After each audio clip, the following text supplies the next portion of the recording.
and George Meyers, 1307 North Wisconsin, speaking on 16,000 people. Thank you, Janice. I really do not have a problem with domestic partner concept. If two people of the same sex want to get married, go for it. It's really not a big concern of mine. I just don't want to have to pay for it or any part of it. Your claim of covering health care for domestic partners isn't going to cost taxpayers any money is a fiction. It's an additional expense. It's going to cost money. Now, we all have friends or relatives in such arrangements. I certainly do. And I still love them. But I don't send them wedding anniversary cards or presents or validate the arrangements in any way. I just acknowledge it and carry on. But now, if such people work for the government, I'm going to have to participate in the financing of such an arrangement.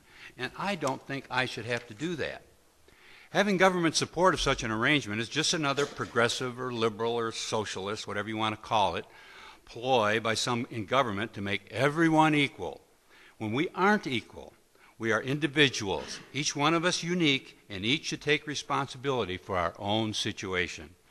If you want to have a domestic partner, take responsibility for it. Don't pass it along to someone else for the handling. Tax increment financing districts is another interesting ploy by those in government wanting to run things in the private sector. TIP districts are just attempts to burrow through the mountain of taxes and regulations those in government have erected to control private free market enterprise.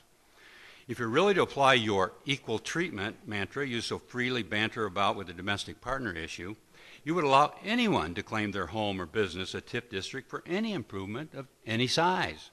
But you don't. Like the Class A liquor license issue, you, the government, get to pick and choose who gets to play, who gets to succeed, and who must try to make it through that mountain of barriers on their own. And the bigger the business is, the better its chances of getting your nod. Businesses, like individuals, must take responsibility for their own situation. You know, I sympathize with Porters. They're a 150-year-old company. They made it through the Civil War. They made it through the Great Depression. But they couldn't make it through Racine's 21st century mountain of taxes and regulations. Where were Porter's owners, though, when that mountain was being built? Did anyone from that company go to the city council meetings and say something? Where were they as 16,000 people fled this city? And because it was no longer viable to stay here. That's 16,000 potential customers gone. The TIP districts, zoning variances, and domestic partner ordinances are just patchwork projects to make it look like something is being done about the situation here. Unfortunately, the 16,000 people won't come back on the basis of good appearances. All businesses, including Porters, must take some responsibility for the conditions here.